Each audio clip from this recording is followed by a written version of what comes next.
na tayo mga ka-organic. mass, Waffle and dab na. So,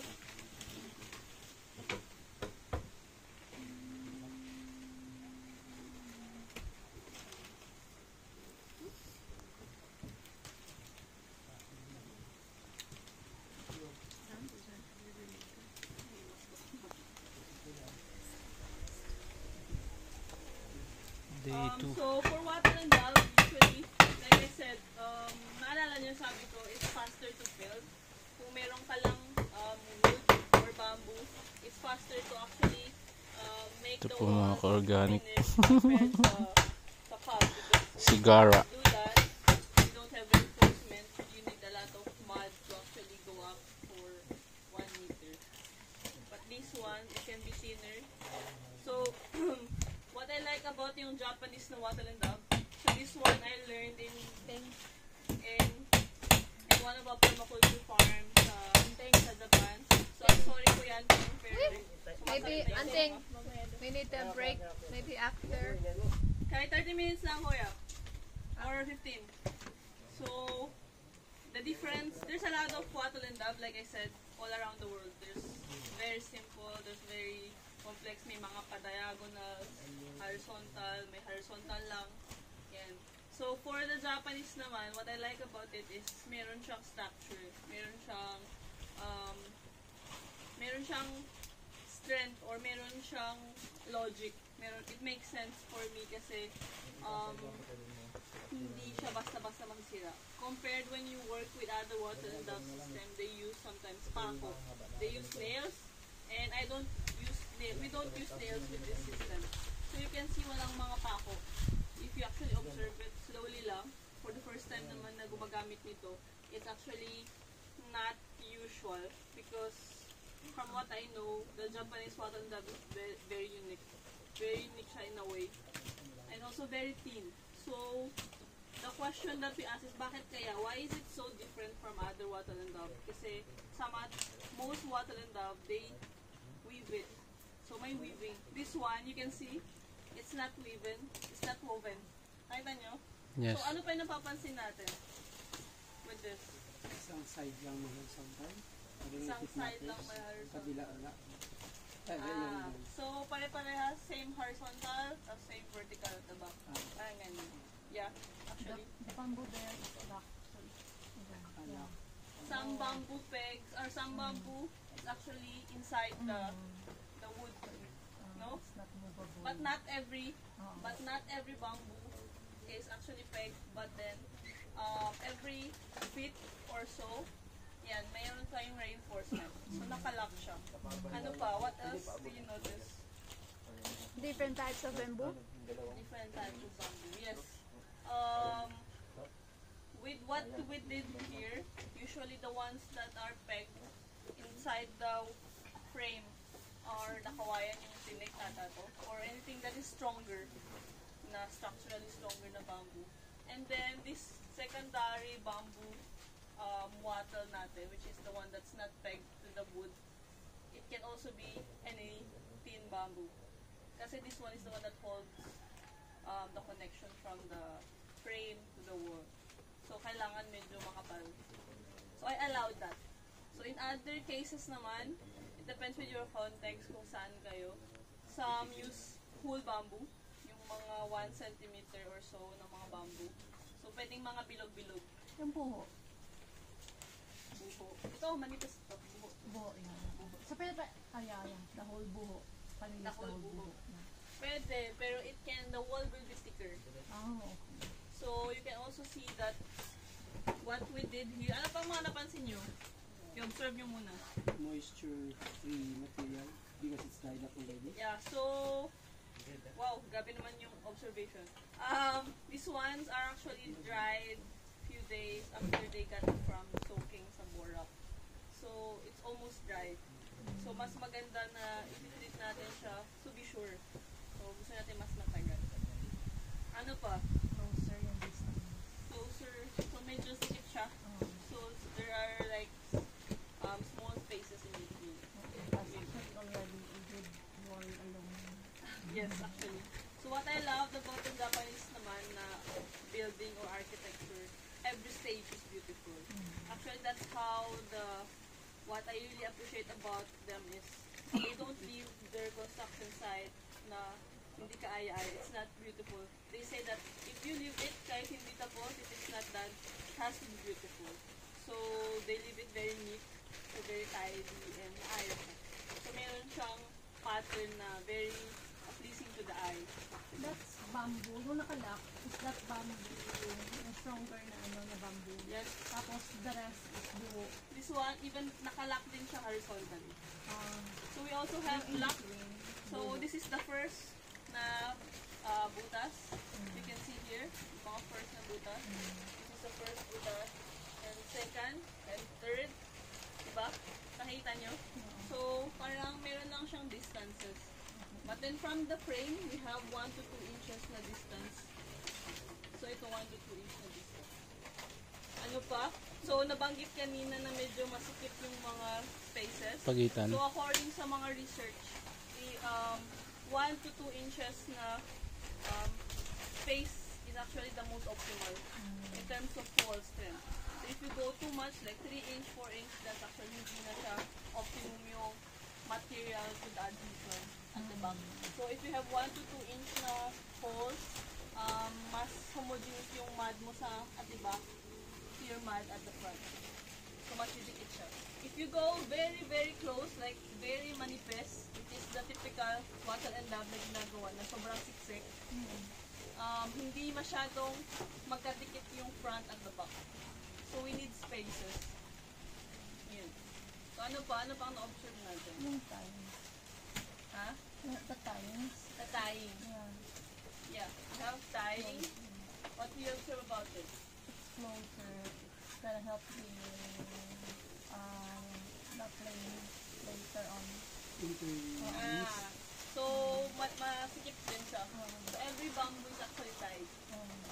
So, actually, and you also observe here that only the one that's embedded sa wood frame is the one that's tied. So, tignan mo. Everything here, if it's embedded, it has tie. This one has a tie. So, there's like a square tie. Because these ones are secondary reinforcement. Okay? So, yun yung medyo unique sa Japan. And also, another one is, you notice, it's very thin. Yung wall. Manipis siya. Manipis. Yun din yung question namin, bakit kaya hindi siya back-to-back? When we say back-to-back, bakit kaya yung bamboo hindi ganito? It can be thicker. Madulas. Yeah, exactly yung friction. Yung friction niya, if you put the bamboo like this, hindi sila kumakapit. It doesn't actually stick. Diba? So, sobrang, yun yung characteristic ng bamboo. But then if you do the inside to inside, it actually doesn't. I mean, it has a, yun. So, it's also manipis din siya. Actually, mas manipis siya in a way kasi dito baka may mga gaps din sa sabi. This one is more mud efficient, I guess. Ano pa? Ano pa napansin niyo? Hindi tapos. Did you notice na hindi tapos? Nagkaiba yung Kayo design. yung magtatapos niyan. Okay. Hindi, joke lang. I-demo namin muna. Anymore, meron pa tayong na-observe bago namin i-start. Kailangan ba yung mga gilid talaga makikinis, hindi na Saan? yung yan, yung mga ganyan. Dapat kinikinis ba o kahit okay lang kahit di na? Paano kinikinis? Yung yung gilid. Mas maganda kung malinis siya. Okay. Para walang sugat or any ano. Yun din yung napansin ko dito. Like I said, if you go to the Japanese na construction site, they always have a feel of materials. So they don't use materials na hindi minahal. Okay. So kailangan medyo maayos. Laging maganda lagi yung ilalagay, no? Oo. So kung inayos pa to, mas maganda. Okay. Parang kinino mo siya. Pero ito, medyo sharp yung edge niya. So medyo ingat lang sa paglalagay din ng tali. Yan. Ano pa? Ano pa napansin natin? What type of style the Japanese use? Yung rope. Yeah, traditionally they use rice rope. Uhod. Old one. Rice straw rope. Pero tayo ratan. Na tayo, social tayo, kaya ratan tayo. Mayaman ng Pilipinas, no? Hindi. Hindi to ratan. Ano ba yan? Ayan, tok. Yan tok. Ito yung vine. Pero ang tibay din niya. If syempre kung mura ang ratan, why not? I think like I said, di ba? Malaki ba pagkakaiba ng ratan at yan tok? Parang, Parehas lang ba? parang hindi yun. Hindi ko alam. Hindi ako sure. Pag linitan mo na siya, yan to. Pag Okay. mo na siya, Ratan. ratan. Sige, sige. Payag. Payag, payag. So, ito siya. Like I said, depends, wait lang. Depends kung saan ka manggagaling. Kung meron kang ibang mga rope, Okay. why not? Pero kawayan, hindi pwede patay. Ang bilis mag-crock. Ah. Para mabilis siya mag-bend and paano ba? Para mapunit. So, pwede rin mga abaka. Gumamit din kami ng jute. Jute. Rope. Pwede rin. Mas mura din siya kung meron kayo. Yung nylon naman, which is the last choice natin. I think pwede naman siya, pero parang if you remove the walls, parang, I mean, if you think about it, wala siya masyadong titikitan yung mold then doon sa rope. So, parang tali lang talaga siya. Wala siyang other purpose. Yung rice straw rope din, ang ganda niya kasi may mga hairs so the mud can stick to rice. Okay. Rather than this na medyo fine siya. Okay? So, pwede rin yung hemp rope. Oo, pwede. Okay. You can make a rope out of it. Yeah. Pwede. So, yun. What else? Ano pa napapansin nyo? Meron pa? Wala na. Wala na. So, let's start. We'll start. So, the first step that you will do later, may nakikita nyo to. Kasi every wall here is already made with the main reinforcement. Wala na kayong place to practice. But we made this for a practice wall. So ito, mangyayari dito will be, I don't know, a stage or open wall. So the mud wall here will be this wall. So yung mangyayari, you will do a chiseling here, and then cutting of bamboo, and then sharpening. You can actually see the bamboo, medyo pahaba siya. Don't do this. This is not what I taught them, but the carpenters love this. Don't do that. Kasi may tendency na mag-split yung bamboo. If you push this hard, actually this one can actually split pababa. Pero if you put a sharper edge, this one is a uniform na strength niya. Okay? So Okay. ito mas weak to. Alright. At mas gusto nila to kasi fit daw. Mas fit daw. Pero better if pointed siya.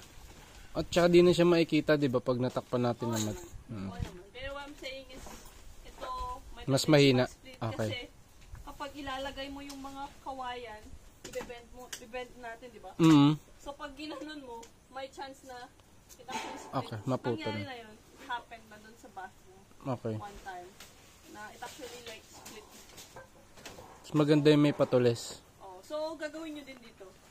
Okay. Dito. So, we can do 2 groups para magtulungan tayo kasi medyo matigas ang kahoy. So, we can do chiseling dito. Sa mga ka-organic, Same. magsisimula na po 1, 2, 3, kami. 4, 5, 6. Tapos 1, 2, 3, 4, 5, 6 din. So ay 1, 2, 3, 5, 6 dito. Tapos mga baka dalawang horizontals. Ganito. Then dito. Na horizontal na nakabaon. Okay ba? Okay.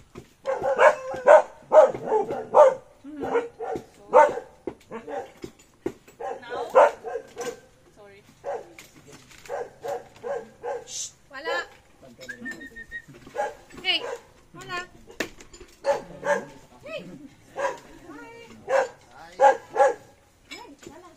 There's another student. Wala.